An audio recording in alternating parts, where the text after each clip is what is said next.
Y bueno, llegamos al 8 de junio, listos para poderle informar y acompañarles en el análisis de la noticia. ¿Cómo está, Julio? Muy buenas noches. Sandy, buenas noches para ti, buenas noches para usted allá en casa. Es un gusto poder saludarles. Y así es, porque las noticias y los análisis no paran. Y en este momento, si te parece, empezamos con el primero, porque el hecho de que se soliciten antejuicios en contra de magistrados actuales de la Corte de Constitucionalidad, Corte Suprema de Justicia y Tribunal Supremo Electoral, vaya si no es noticia. Así es, comenzamos entonces, vamos a darle información para contextualizar este análisis.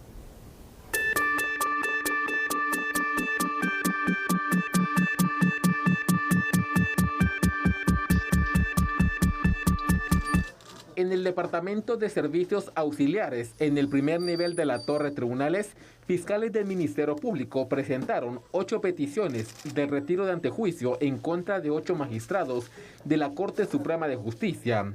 1 en contra del presidente del Tribunal Supremo Electoral, Rafael Rojas, y en contra del recién juramentado magistrado a la Corte de Constitucionalidad, Néstor Vázquez. En un comunicado de prensa, el ente encargado de la persecución penal indicó: en el marco del caso Comisiones Paralelas 2020, se solicitó el levantamiento de inmunidad de 10 magistrados por actividades posiblemente ilícitas realizadas en su función de comisionados de postulación para magistrados de salas de apelaciones. Los magistrados del Palacio de Justicia hicieron un pronunciamiento a través del vocero del organismo judicial, Mario Sicaviza. En atención a las consultas realizadas e informe, el Ministerio Público debe continuar con su labor tomando en cuenta que la persecución penal es personalísima. Asimismo, por la trascendencia del trabajo de las comisiones de postulación, todo el proceso fue abierto a los medios de comunicación y al público en general a través de la transmisión de las sesiones. Se respeta el debido proceso de conformidad con la ley, por lo que el ente investigador deberá de presentar los medios de razonabilidad suficientes, individualizando a cada funcionario. Las 8 peticiones de retiro de inmunidad en contra de 8 magistrados de la Corte Suprema, en contra del presidente del Tribunal Supremo Electoral, Rafael Rojas, y en contra del recién juramentado magistrado a la CC, Néstor Vázquez, es por los delitos de asociación ilícita, tráfico de influencias y violación a la Constitución. En el caso Comisiones Paralelas 2020, en un juzgado de mayor riesgo, ya se resolvió que 8 personas, ex integrantes de las comisiones de postulación, sean investigados por los mismos delitos. Algunos quedaron en prisión preventiva. Sandy, lo he dicho y aquí lo hemos analizado una y mil veces y creo que es menester volver a decirlo hasta que esto verdaderamente cambie. Es decir, fuera de que la corrupción y la impunidad están acá presentes en el Estado guatemalteco y de alguna manera enquistadas en sus 3 poderes estatales, es necesario hacer una reforma urgente, constitucional, al menos al tema del sector justicia, porque esto de las comisiones de postulación no solo ya falló, no solo ya colapsó, sino que está llegando a los niveles más bajos nunca antes vistos. La Corte Suprema de Justicia se integra por 13 magistrados, de los cuales 8 están siendo antejuiciados. El 9º de ellos, pues ahora está en otra corte, que es la Corte de Constitucionalidad, lo cual te hace ver que esto es dramático y encima de todo, quien está presidiendo el Tribunal Supremo Electoral. Entonces, aquí es evidente que algo está mal dentro de la forma de elección de nuestras cortes en Guatemala. Tenemos que verlo, tenemos que abrir los ojos y tenemos que cambiar ya esta situación. Totalmente, son procesos entonces que cada vez se ve una debilidad en cuanto a cómo se desarrollan, pero también se necesita realizar algunas modificaciones legales, ¿no? Para poder entonces ir fortaleciendo el tema. Julio, ¿cómo ves pues esta solicitud que el Ministerio Público realiza para el retiro de inmunidad a tantos magistrados? Bueno, lo veo dramático porque realmente es dramático, da pena, da vergüenza ajena, hay que decirlo, pero lo veo positivo también. ¿Por qué? Porque tenemos que tener en claro lo siguiente, que también lo hemos dicho en muchas ocasiones a la medida en los análisis contigo, Sandy. Número 1, nadie es superior a la ley, nadie, absolutamente nadie. Entonces, si aquí hay indicios, y veo que son cajas de supuestos indicios de la comisión de al menos 3 delitos de orden penal, entonces que se sometan, ¿verdad? Que se sometan precisamente a esa situación, en este caso del juicio político. El juicio político es si se les quita o no el derecho de antejuicio para ya pasar a algo que sería la justicia como para cualquier ciudadano llano de cualquiera de nosotros los guatemaltecos. Creo que es sano y los primeros que tienen que estar de acuerdo, y así creo yo que va el comunicado que el vocero de la Corte Suprema de Justicia está expresando, los primeros que están de acuerdo a través de ese comunicado son los mismos magistrados de la Corte Suprema de Justicia, es que tienen que allanarse precisamente para facilitar esta investigación, no hay otra forma. Totalmente, para poder entonces determinar la veracidad también de la información y que el Ministerio Público pues pueda plantearnos cuáles son esos elementos y esas investigaciones que pues ya está llevando a cabo. Julio, sin duda alguna el tema de las cortes cada vez se complica más y con esto pues queda evidente, ¿no? Sandy, el tema de las cortes cada vez se complica más, cada vez da más sorpresas negativas, todas de ellas. Imagínate tú, ya no sé, ya perdí la cuenta, ¿cuántos son? 16 o 17 meses que no se cambian las cortes, la Corte Suprema de Justicia y la Sala de Apelaciones, y nos estamos dando cuenta que hace daño, ¿no? Que ha hecho daño no respetar, no seguir precisamente los procesos de los plazos establecidos en la Constitución. Se trata simple y sencillamente de cumplir con la Constitución. Yo creo que es menester también, haciendo nuevamente uso de esta palabra, que la Corte de Constitucionalidad actual desentrampe ya de una vez por todas ese proceso de selección de magistrados de Sala y de Corte Suprema de Justicia para que se haga la elección en lo que hay. Ahora viene la otra parte, es decir, si está presentando el Ministerio Público esta situación de que hay ese tráfico de influencias, esa situación de posibles delitos, ¿qué tanto conviene también en este momento hacer el nombramiento de esos posibles magistrados de Sala y de Corte Suprema de Justicia si eventualmente pueden estar, si se comprueba que esto es totalmente cierto y que hay tráfico de influencias, pueden estar directamente vendidos, hay que hablarlo así como es, a intereses que pueden ser no necesariamente los de la justicia, sino que pueden ser intereses sectoriales, intereses económicos, intereses espurios, intereses de poder. Esto es dramático entonces también, porque dices tú, ¿y entonces qué hacer? Malo sin y peor con. Qué terrible, ¿no? Terrible, Julio, porque vemos entonces también, Dios mío, cómo el sistema de justicia se va debilitando. Colapsó. Lejos de ir fortaleciendo. Hay temas que no se logran resolver y que lejos de buscar entonces esa vía, pues bueno, se vienen más complicaciones. Tenemos otros datos, Julio, que yo quisiera que nos fueras ampliando para seguir con este análisis, que es preocupante la situación también. Más que preocupante, diría yo, Sandy. Claro que sí, con mucho gusto. Y es que, fíjate, Sandy, se solicitó retiro de derecho de antejuicio. Vamos a recapitular bien esto, escuche usted bien. Contra 8 magistrados de la Corte Suprema de Justicia, 1 de la Corte de Constitucionalidad y un magistrado del Tribunal Supremo Electoral. Esto se deriva de señalamientos que están directamente vinculados al famoso ya caso Comisiones Paralelas 2020, que se está haciendo cada vez más grande y más sorpresivo. Según las investigaciones llevadas a cabo por el Ministerio Público, los magistrados habrían cometido actividades posiblemente ilícitas en su función de comisionados de postulación para magistraturas de Sala y de Corte Suprema de Justicia.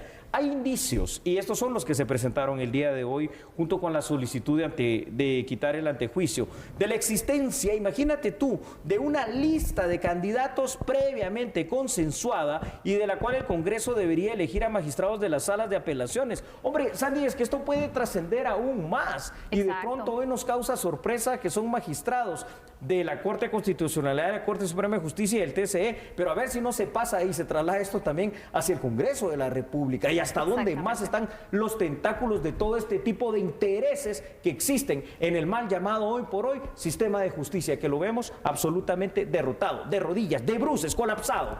Eso es lo que también llama más la atención y preocupa, porque cuando mencionan entonces en estos señalamientos que incluso pues ya se tenía pactado quienes estarían, involucra diputados, ¿no? Involucra pues los votos pero imagínate, solicitar el retiro de inmunidad para magistrados, para diputados, ¿cómo va a quedar nuestro sistema al final? Complicada la situación si lo vemos desde ese punto, Julio. Bueno, ¿qué significaría esto? El colapso total, no solo de un sistema que ha demostrado ser ineficiente, inefectivo, ineficaz, sino que es espurio, sino que totalmente abierto hacia todo tipo de influencias, de corrupción, de impunidad, que es el sistema de las benditas comisiones de postulación. hay que desaparecerlo ya. Ahora está la cuestión, esto no es fácil también. Aquí, como tú dijiste, esto requiere de cambios legales. La ley de comisiones de postulación, bueno, esa la puede cambiar el Congreso de la República. Ahora, la situación es que el cambio debe ser de fondo y este tiene que ser un cambio profundo, un cambio serio, un cambio constitucional, no de toda la Constitución, única y exclusivamente de la parte que le compete al sector justicia y quizá una más, el agregar a la Policía Nacional Civil a la Constitución, simple y sencillamente eso. Pero eso que se dice fácil, también tú dices, bueno, ¿y cómo voy a confiar actualmente en que esto se haga y que se haga de una manera correcta? Es que ya cuando pierdes la confianza y cuando pierdes la credibilidad, no en una persona, sino que en todo un sistema, como en este caso el sistema de justicia, bueno, pues no sé qué hacer. Es decir, aquí hablamos de una justicia totalmente cooptada.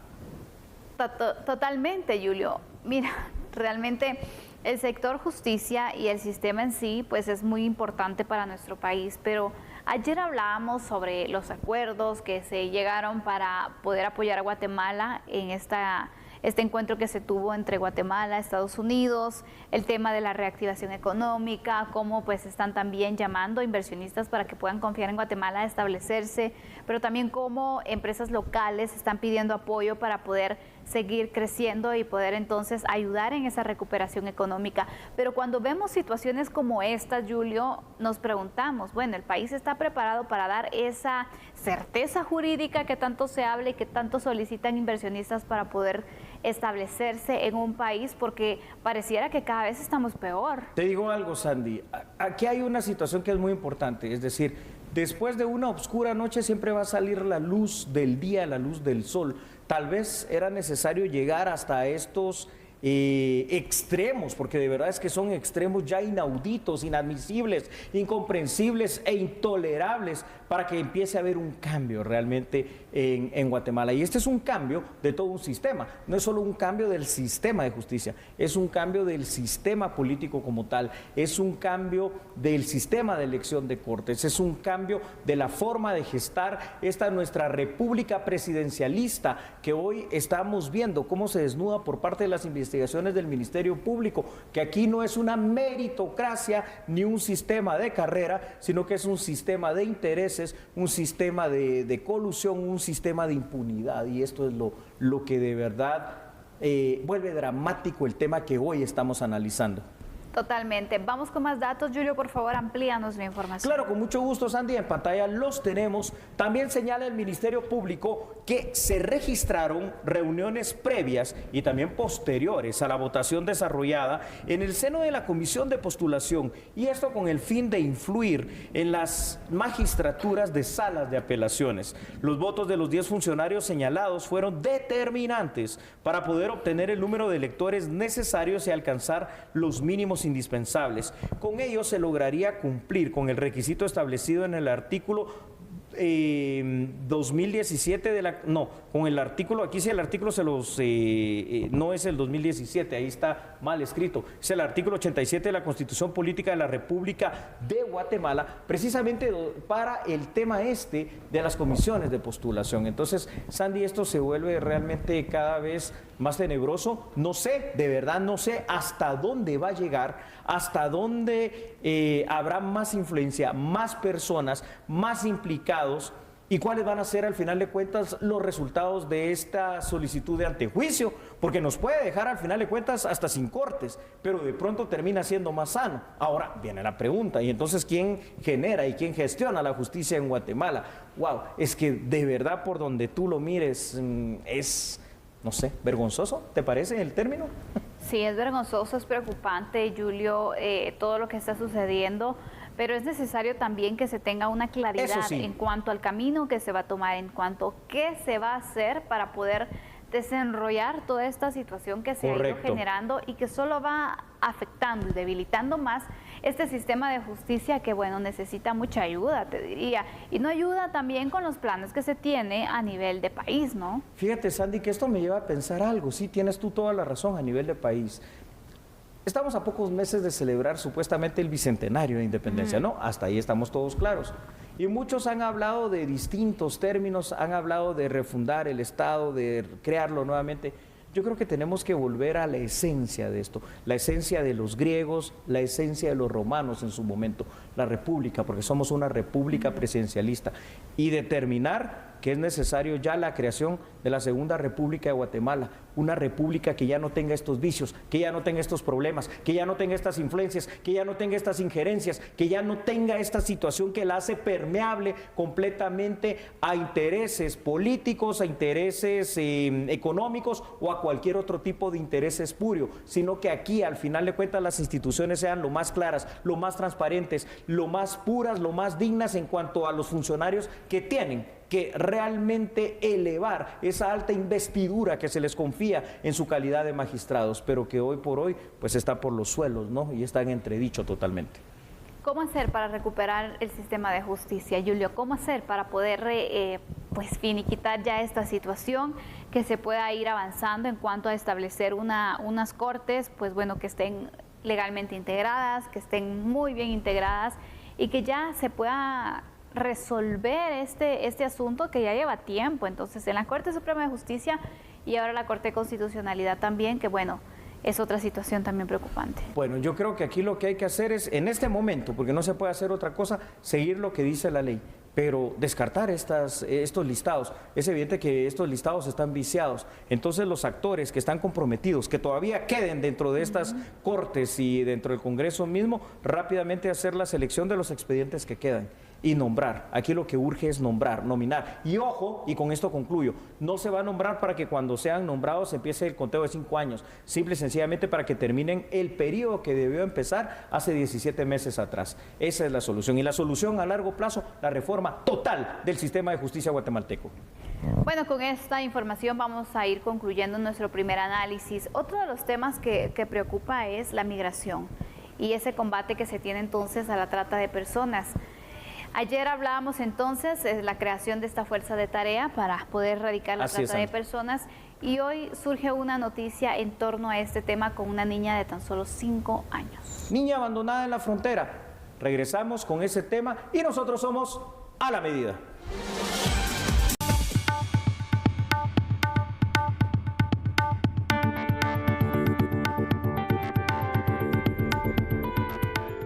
Una menor guatemalteca de 5 años fue rescatada por agentes de la patrulla fronteriza cerca del muro fronterizo entre San Diego, California y Tijuana, México. De acuerdo con la información proporcionada por las autoridades, los agentes fronterizos observaron cómo la pequeña fue abandonada, donde termina el muro fronterizo en los alrededores de San Isidro, California, a eso de las 10:45 de la mañana de lunes. Posteriormente, la menor guatemalteca caminó hacia la línea limítrofe internacional paralela al canal del río Tijuana a Estados Unidos. Ante el peligro que corría, los agentes acudieron al lugar y la trasladaron a un sitio seguro. La pequeña migrante indocumentada guatemalteca, por ser menor de edad, no fue identificada. Fue transportada a una estación cercana donde fue examinada por personal médico y se determinó que se encuentra en buen estado de salud. La menor mencionó que sus padres estaban en los Estados Unidos, pero que no tiene cómo localizarlos. Además, informó que su primo de 7 años permanece en México con un hombre no identificado. Ante esta situación, se notificó a autoridades consulares de Guatemala y México. Esas imágenes que ustedes acaban de ver en pantalla es precisamente lo que vio la gente de ICE. ICE son las autoridades migratorias estadounidenses y Sandy corresponden a las imágenes de esta pequeña niña, una nena, como diríamos aquí en Guatemala, ¿no? Para hablar coloquialmente, 5 años, abandonada allí, corriendo paralelamente al muro fronterizo que existe, pero a orillas del río Tijuana. Y a mí me impresiona realmente la claridad de la nena hasta para expresarse. Mira, yo vine pues literalmente aquí, pero me abandonaron. ¿Y por qué vine? Simple y sencillamente porque mis papás están allí, del otro lado, están en Estados Unidos, quiero reencontrarme con ellos. Y además quiero decir algo más, dice, no vengo sola, mi primo de 7 años, es decir, 2 años más que ella, está allá con un desconocido, un hombre, a saber quién es, un coyote definitivamente, en México. Qué realidad más triste, más terrible, más desgarradora. Esa es la Guatemala de hoy. Esa es la situación de lo que hemos denominado una crisis humanitaria en la migración. Si le queda a usted alguna duda de qué tanto les importa a los tratantes de personas, los migrantes, especialmente los niños, A los famosos coyotes, bueno, aquí está la respuesta. Abandonada su suerte. Imagínense ustedes, lo hacen con adultos, lo hacen con niños y no les importa al final. Bueno, si se mueren o no, ellos ya cobraron. ¿Les importa cobrar? Claro. Ahí está. Qué difícil, qué triste, qué drama humano el que se vive constantemente, Julio. Y vemos entonces ejemplificado en cada uno de estos casos, pero llama mucho la atención con estos niños, ¿no? La forma en la que ellos pues están buscando pues reencontrarse. Y en este punto nos preguntamos, ¿vale la pena arriesgarse de esta forma? Sandy, yo creo que obviamente la respuesta es no, ¿verdad? Definitivamente por los inmensos riesgos que corre cualquier persona mayor de edad, pero no digamos unos niños. Claro. Ahora, vámonos a la otra parte, ¿no? Aquí vemos la parte humana, la parte de la desesperación. Seguramente, aunque uno lo primero que hace es juzgar y dice, los padres, ¿cómo permitieron eso? Seguramente ellos desde Estados Unidos, exactamente, bravo Sandy, han de haber pagado al coyote la desesperación para que su hija pueda reencontrarse con ellos. Pero aquí es donde esa desesperación hace que no midas el riesgo, el peligro y sobre todo la crueldad, la maldad, la hazaña con que estos mal llamados hombres, porque no son hombres definitivamente, que abandonan así a estos menores cuando ya recibieron un pago, pues la dejan allí abandonada a su suerte. Afortunadamente esta niña guatemalteca, déjame decirte, qué niña más inteligente, no solo para expresarse, para hablar, sino que para hacer algo. Se hizo visible a las cámaras, rápidamente fue rescatada y afortunadamente, en este caso, Sandy, afortunadamente en este caso, no vejada ni sexualmente, bien en cuanto a su hidratación, bien en términos generales, en cuanto a su salud, pero aquí viene lo triste. ¿Será que se va a poder reencontrar con sus padres? El retorno es una de las probabilidades más fuertes, Julio, porque recordemos que es mentira eso que le dicen a usted, es que si usted viaja con su hijo lo van a dejar ingresar a Estados Unidos y le van a dar papeles. Mentira. Eso es mentira. Y aparte de ello, hablando de mentiras, Julio, las versiones o los paquetes que coyotes les ofrecen a los padres que quieren pues reunificarse, que quieren tener a sus hijos con ellos, llevárselos a Estados Unidos, es totalmente mentira. Y si no vemos entonces esta situación, porque es cierto, el pago para que una persona menor de edad cruce la frontera es mayor que un adulto, porque supuestamente los cuidan. Ahí está su cuidado. Es más difícil, hay más cuidado. Pues tú lo has dicho, ahí está su cuidado, nulo. Qué buena lección para todos los que están pensando en que vaya un menor no acompañado. Vamos con datos. Vamos. Así es, nuestra producción los ha puesto ahí. Y es que otra vez, por enésima vez, no sé cuántas veces ya, Sandy, una niña guatemalteca, en este caso de 5 años, abandonada por los mal llamados coyotes en la frontera de California, Estados Unidos. La menor fue abandonada, imagínense ustedes, a su suerte, cerca de donde termina el muro fronterizo en San Isidro, tal y como lo ven ustedes ahí en las imágenes. Es ella la que va corriendo allí. La niña de apenas 5 años comenzó a caminar, a correr hacia el norte, donde fue rescatada. A través de una cámara de videovigilancia, que son estas imágenes, se logró captar el momento en el que la menor corría sola, corría desorientada y buscando una alternativa, algo que hacer. Vaya que decidió hacer esto, porque si probablemente simple y sencillamente se queda esperando, puede morir de insolación, de deshidratación, con los animales, con cualquier otro peligro que hay ahí, porque estamos hablando del pleno desierto. Efectivamente, Julio. ¿Qué hacer con estos casos? ¿Qué hacer al final cuando hay necesidad? La situación económica sabemos que mueve mucha migración, sí, pero también es ese sentimiento de querer estar con tu familia, de querer pues tener a todos los integrantes de tu familia, tu núcleo cerca. Y esta situación a veces no hace pensar tanto en los riesgos, se cree que bueno, no va a pasar nada, encomendamos a Dios que todo salga bien. Y nos arriesgamos, ¿no? Porque el sentimiento nos mueve y a veces cuando el sentimiento está a tope, la razón no tiene cabida en ese momento. El corazón no le da cabida precisamente al corazón. Ahora, aquí hay una situación bastante importante.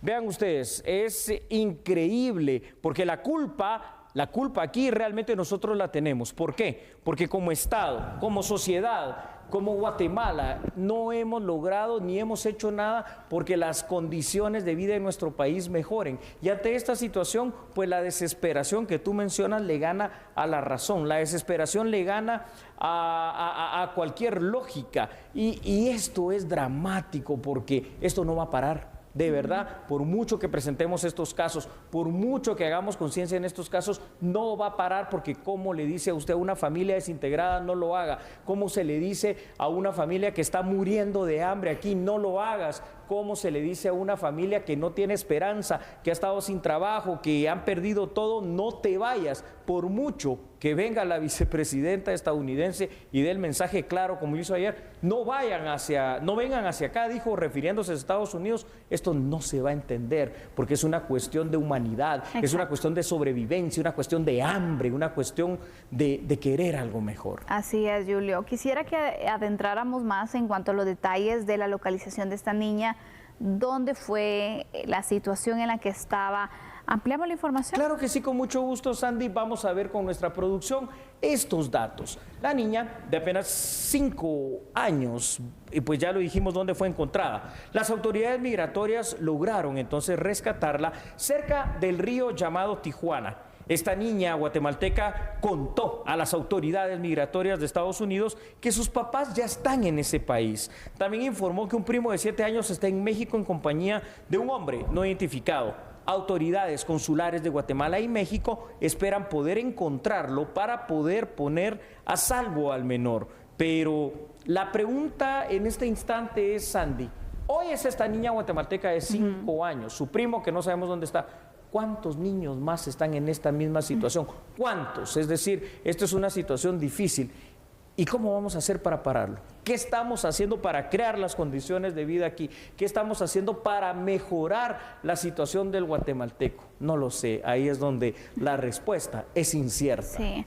Yo quisiera pensar que ya nuestras instituciones que ven el tema de los derechos de la niñez, porque por cierto hay varias organizaciones nacionales, sí, ya están en contacto y pues brindando algún tipo de acompañamiento en este caso, ¿no? Algún tipo de apoyo también. Ojalá. Para poder de esta forma ayudar a esta niña y verificar aún más profundo la situación de la niñez migrante no acompañada. Es correcto, Sandra. Porque sabemos que esto es urgente también de poder visibilizar, de poder accionar sobre todo, no solamente pronunciarse, porque un mensaje cualquiera lo puede dar. Cualquiera puede hablar. Pero ¿qué hacemos para poder ayudar? Es que ahí está la situación. Señoras y señores, el problema de la migración no es una cuestión que va a resolver Estados Unidos, no es una cuestión que va a resolver ningún otro país. Lo tenemos que resolver nosotros. Lo primero que tenemos que hacer es darnos cuenta, y esto es evidente, el grave problema que hay, la gran crisis humanitaria que estamos atravesando. ¿Por qué? Por razones que usted ya conoce y que se las hemos dicho acá y que todos las sabemos. Falta de oportunidad, falta de empleo, falta de condiciones, falta de inversión, una situación de hambre, una situación dramática. Entonces, esas causas son las que hay que combatir. Aparte de ello, la violencia extrema, la inseguridad y un montón de situaciones más. Hasta que empecemos a trabajar para erradicarlas, esto cambiará. De lo contrario, el drama humano simple y sencillamente va a seguir. Va a seguir y más niños van a estar sufriendo los resultados también de esta situación. Bueno, al regresar vamos a estar hablando y analizando la situación de la ley de extinción de dominio. Se pide que se haga un cambio, qué tan prudente es, qué otros cambios se pueden incluir. ¿Qué te parece si lo analizamos? Bueno, entonces hagámoslo en un momento. Mientras tanto, usted tiene que saber algo. Nosotros a esta hora por TN23 somos A la Medida.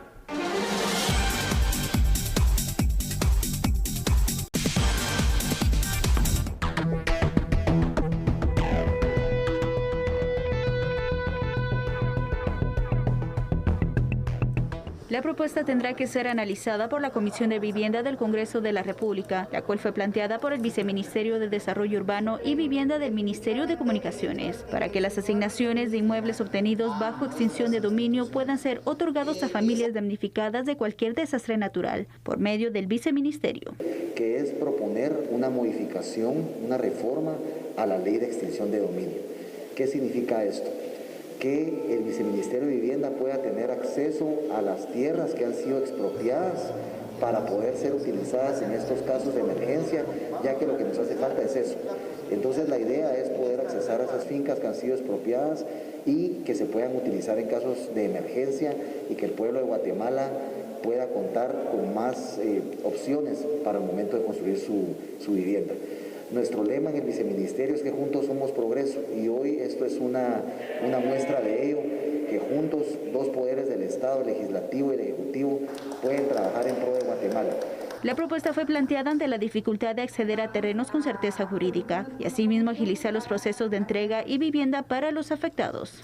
El segundo punto, no hay certeza jurídica en mucha de la tierra, en muchos lugares que son muy vulnerables, como lo son Alta Verapaz, Quiché, son lugares que no hay certeza jurídica. Y por tercer punto está el hecho de que la mayoría de estas tierras no son aptas para construcción, puesto que están en áreas adyacentes a temas de riesgo. Actualmente la ley establece como participantes en los procesos de enajenación o subasta al Ministerio de Gobernación, Policía Nacional Civil, Ministerio Público, Ministerio de la Defensa y organismo judicial, por lo que congresistas de la Comisión de Vivienda señalaron que la evaluación y análisis de la propuesta de reformas al artículo 48 de la Ley de Extinción de Dominio podría durar hasta 15 días. Bueno, es decir, Sandy, una propuesta de ley que me parece oportuna, una propuesta de ley que me parece bien, es decir, ¿por qué? Porque hasta este momento todos los bienes en extinción de dominio han beneficiado única y exclusivamente a lo que es el sector justicia. Y no a todo, Yuli. Y no a todo, ¿verdad? Porque, por ejemplo... Ministerio Público y organismo judicial únicamente. Entonces, imagínate, ahí falta el INASIF, falta el Instituto de la Defensa Pública Penal, falta el Ministerio de Gobernación en algunos casos. Pero el hablar de una extinción de dominio con enfoque social no deja de ser interesante. ¿Por qué? Porque los desastres naturales están ahí a la vuelta de la esquina y se dan año con año. Y entonces si lo que se decomisa, por ejemplo, al narcotráfico o a funcionarios que han hecho uso de la corrupción, son fincas, al final de cuentas, ¿verdad? Son terrenos, poder construir ahí módulos habitacionales, claro, me parece una buena idea. Pero esto significa hacer la modificación a través del Congreso de la República y eso pues tampoco es que sería muy complicado para que pudiera también beneficiarse, entre comillas beneficiarse, es decir, pasar esto al Ministerio de Comunicaciones, Infraestructura y Vivienda a efecto de que lo utilicen para este tipo de proyectos. Claro. Ahí estoy yo de acuerdo. Yo también, Julio, porque mira, realmente vemos aquí que las instituciones beneficiadas son las que en primer lugar están fortalecidas y se han ido fortaleciendo. Las más fuertes, cabal, por supuesto, del sector justicia. Entonces es necesario ir pensando también en incluir a otras entidades que necesitan este apoyo, porque dentro de la ley ya está la distribución de cuánto le toca al Ministerio Público, cuánto le toca al organismo judicial, la Procuraduría General de la Nación, Ministerio de Gobernación, y el resto ¿qué? ¿Por qué no entonces poder rotar esa ayuda también? Porque veamos, el organismo judicial tiene también ingresos, ¿no? Correcto. El Ministerio Público ha recibido mucha ayuda. Rotativos. Entonces también es de ir viendo qué otras instituciones lo necesitan. En este caso, por ejemplo, el tema de vivienda es un tema necesario. Y es necesario por dos aristas, no solo por los fenómenos naturales que siempre se dan año con año, depresiones, huracanes, tormentas, volcanes, lo que tú quieras. Más el déficit de vivienda que ya tenemos. Ahí está la cuestión, tenemos un déficit de vivienda tremendo, es decir, para ir pudiendo equipararnos a la cantidad de viviendas que cada guatemalteco necesita, habría que tener un nivel de construcción de unas 2.400, 2.500 viviendas por año por cada gobierno durante varios años. Y esto definitivamente no se da. Entonces, al no darse, aquí a través de la extinción de dominio, puede salir una buena opción. La pregunta es, vaya, supongamos que se hace ese cambio.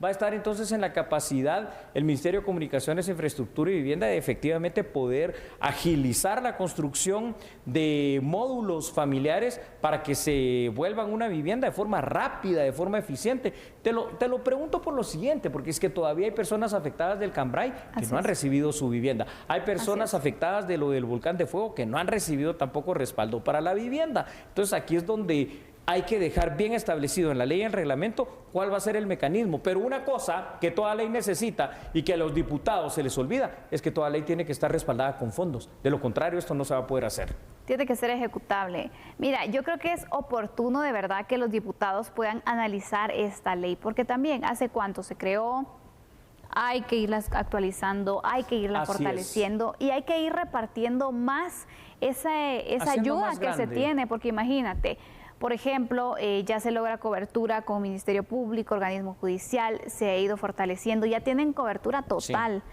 ¿Qué pasa con el resto de instituciones del sector justicia? ¿Qué pasa con el resto de programas que se pueden ir implementando este tema de viviendas?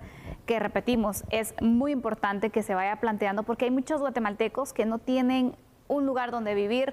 Ahí están las invasiones, ahí están las construcciones en áreas que no son recomendables, pero también arriesgan su vida porque necesitan un lugar donde poder tener ese abrigo, ese techo. Es eso o nada, ¿verdad? Exactamente, entonces podría ayudar sin duda alguna y por eso es necesario hacer una revisión total de la ley y poder hacer una mejor distribución de los beneficios que se tienen con la extinción de dominio, que por cierto, quisiera que tú nos pudieras ir adelantando, Julio, ¿qué es lo que entra en la extinción de dominio? Me parece muy bien, entonces vamos a ver unos primeros datos en pantalla, por favor, con el apoyo de producción.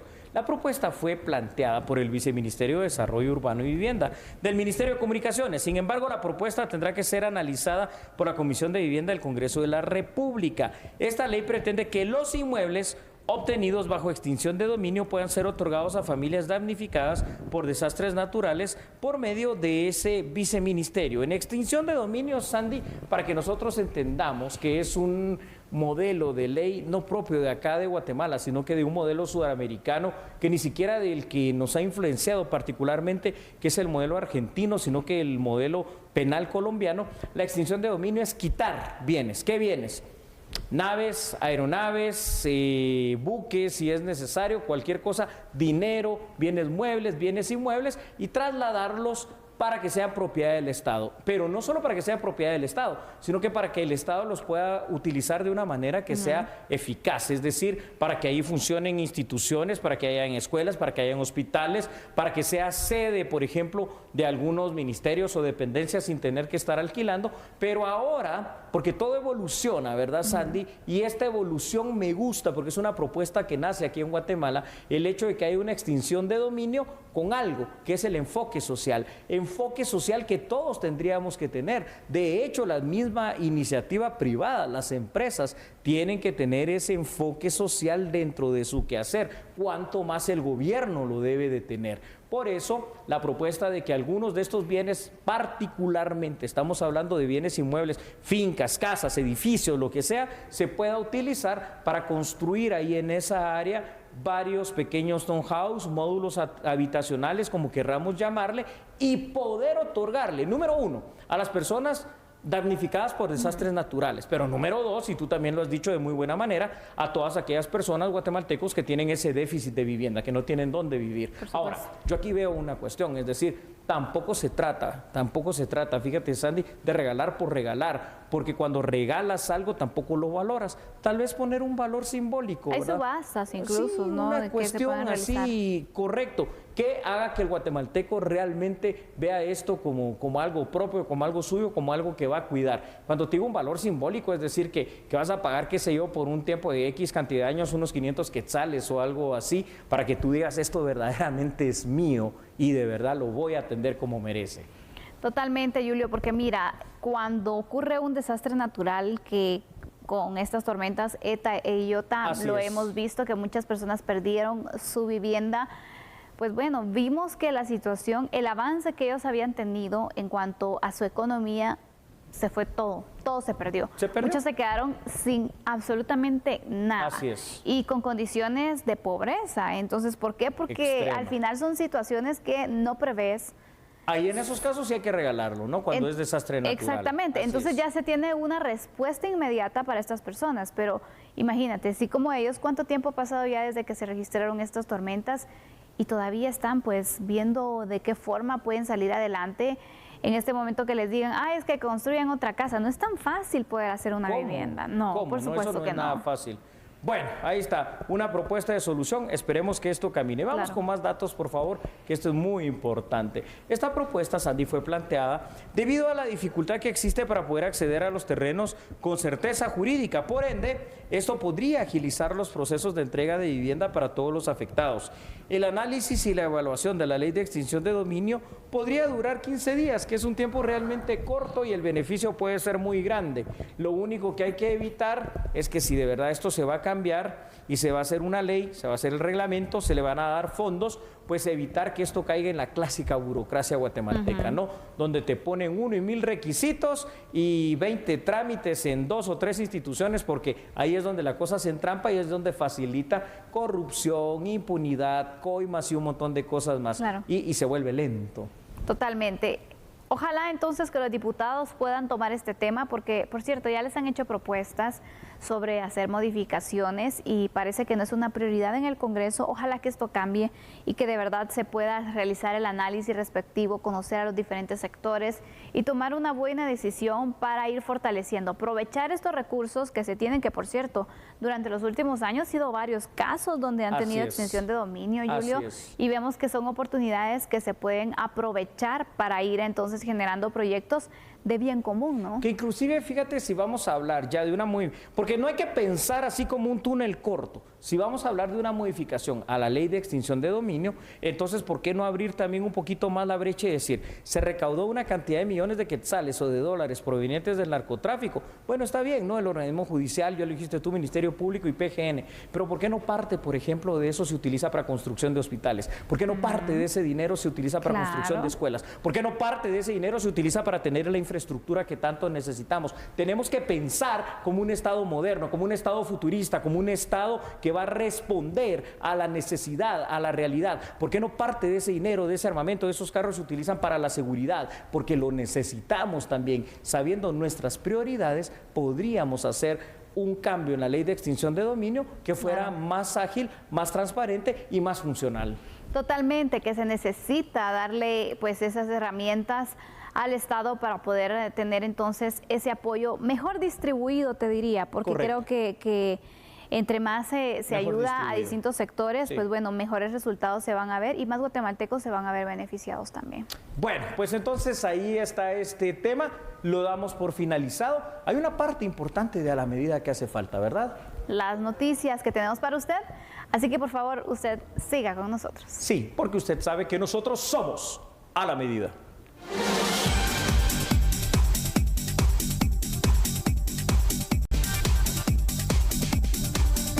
Ya regresamos para esta parte informativa de A la Medida. ¿Sabe usted que en la aldea Quejá de Alta Verapaz, la Conred dictaminó prohibir todo tipo de construcción destinado, en primer lugar, a la vivienda o también a la recreación? Y esto por considerarse como un área de alto riesgo debido a lo que sucedió en el año 2020. ¿Quiere más información? Con mucho gusto. Aquí la tiene. 6 meses después de la tragedia de Quejá, Alta Verapaz, donde fallecieron 8 personas por un deslizamiento de tierra durante el azote de la tormenta tropical ETA, autoridades de la Conred declararon el lugar como de alto riesgo. El informe fue presentado por el Consejo Científico, el cual determinó que el área no es apta para residir u ocupar el lugar para cualquier tipo de actividad. Se declara como zona de riesgo, de alto riesgo, la comunidad Quejá en San Cristóbal Verapaz, en Alta Verapaz, por estas condiciones que aún no es seguro en estos momentos residir, tampoco ocupar esos espacios que se han considerado como de alto riesgo. Esta decisión se toma de acuerdo con todos los análisis que se han identificado en este lugar. Luego, recordemos, tuvimos esta situación por la tormenta ETA en noviembre del año pasado, este deslizamiento en donde el dato que tenemos oficial es de 8 fallecidos, 4 heridos y 50 personas desaparecidas. Entonces ha sido el seguimiento que hemos estado realizando en este lugar y la toma de decisión en declarar zona de alto riesgo. Y al declarar zona de alto riesgo, tal como lo establece la ley de la Conred, en ese sector no pueden realizarse ningún tipo de obras de inversión público o privado debido a que es un sector inestable y que por lo tanto pueden registrarse más deslizamientos. El acuerdo JE 01-2021 de la Conred indica que las autoridades con competencia territorial y sectorial deberán tomar las acciones que atiendan a la prevención y mitigación en el área de Quejá. Este tipo de declaratoria es la tercera que se da por parte del Consejo Científico desde el año 2012. Anteriormente se declararon como áreas inhabitables un sector en la zona 1 de Misco, el área del volcán de fuego después de la explosión de 2018 y recientemente la comunidad de Quejá en Alta Verapaz. Y este 8 de junio es el Día Mundial de la Falsificación. En contra de esta situación. De hecho, en Guatemala las estadísticas de la Policía Nacional Civil indican que se han desarticulado varias estructuras que se han dedicado a la falsificación de documentos personales como DPI, también visas, licencias, entre otros. Se ha logrado ubicar a personas con algún tipo de indumentaria falsificada, pero a un buen número específicamente, para poder venir en algún momento incluso hasta estafar o timar a las personas. Estamos hablando de ropa, en algún momento de zapatos, pero también de algún tipo de situaciones que van vinculadas a situaciones de estafa. Luego, también se han hecho detenciones de personas que incluso se les ha encontrado documentos falsos, o personas que han intentado engañar a las personas vendiéndoles un documento falso, una visa, un pasaporte, un DPI, y algún tipo de tarjeta, algún tipo de bienestar a través de un documento que en realidad es falso. Y de esta manera se han reportado detenciones a nivel nacional en distintas ocasiones, información que muchas veces ha sido pública a través de los mismos medios de comunicación. Néstor Vázquez Pimentel y Claudia Paniagua asumieron como magistrado titular y suplente respectivamente de la Corte de Constitucionalidad, ambos como representantes en este caso del Colegio de Abogados y Notarios de Guatemala. Su juramentación ocurre poco más de un mes después de que la octava magistratura asumiera el pasado 14 de abril. Ambos profesionales del derecho fueron electos magistrados titular y suplente en el mes de marzo pasado por el Colegio de Abogados y Notarios de Guatemala. Sin embargo, hubo un retraso debido a impugnaciones en contra del proceso de elección. Posteriormente, el Tribunal de Honor de dicho colegio señaló que no habían acciones pendientes, por lo que tanto Vázquez y Paniagua podían asumir sus cargos ante la máxima corte. Y en otro orden informativo, la Comisión de Asuntos Electorales del Congreso de la República está por finalizar el análisis a las modificaciones de la ley electoral y de partidos políticos. La presidenta de la Comisión de Asuntos Electorales, Lorena Teo, indicó que llevan por lo menos un avance del 70% de análisis a las reformas a la ley electoral y de partidos políticos. Las reformas son analizadas por medio de un cuadro comparativo entre la propuesta que entregó el Tribunal Supremo Electoral y una iniciativa de diputados al Congreso de la República. Prácticamente hemos venido analizando en cada una de las reuniones de comisión un cuadro comparativo. Y ese cuadro comparativo ha sido específicamente de analizar la ley electoral y de partidos políticos actualmente en comparación con las propuestas presentadas tanto por el diputado Lexan como el Tribunal Supremo Electoral, y actualmente también una iniciativa presentada específicamente en relación a la paridad e inclusión. Pero se han venido tratando, o sea, se ha tratado de hacer los análisis de forma amplia, de forma concreta y de forma específica. El objetivo es analizarla como comisión, pero luego va a haber un análisis específico de cada uno de los integrantes de la comisión. Hoy esperamos finalizar con ese cuadro comparativo y si no es posible, pues tal vez habrá una reunión más, pero luego ya entra cada uno de los compañeros integrantes de la misma a hacer un análisis específico para poderlo ya relacionar y hacer un análisis ya integrado y poder hablar ya del dictamen. La comisión ha realizado el análisis de los artículos que proponen que el empadronamiento sea junto a la emisión o actualización del documento personal de identificación. También otorgar el derecho de voto a los ciudadanos que se encuentren en servicio activo de la Policía Nacional Civil, asimismo que el escrutinio debe ser público y grabarse por medio de videos por parte del Tribunal Supremo Electoral para posibles revisiones. Dentro de las reformas también está el análisis del financiamiento electoral y el voto en el extranjero.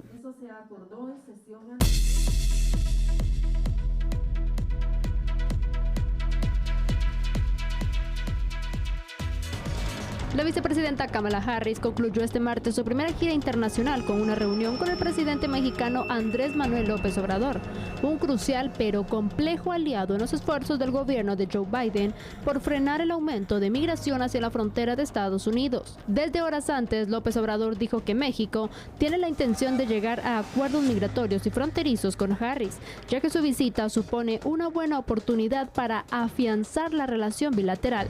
Previo al encuentro de este martes, AMLO aseguró que en una reunión virtual con Harris, Estados Unidos puede contar con México para abordar la cuestión de la migración ilegal. Pero Harris, en su misión de abordar las causas del aumento de inmigración desde los países del Triángulo Norte, Guatemala, El Salvador y Honduras, así como de México, ha intentado reforzar los lazos diplomáticos con López Obrador. Durante la reunión se realizó una firma simbólica del Memorándum de Entendimiento de Cooperación Internacional, el cual busca que ambas naciones trabajen en conjunto con intercambio de experiencias y propuestas para reducir el fenómeno de la migración. Señoras y señores, nos vamos. Que descanse, hasta mañana. Chao. Feliz noche.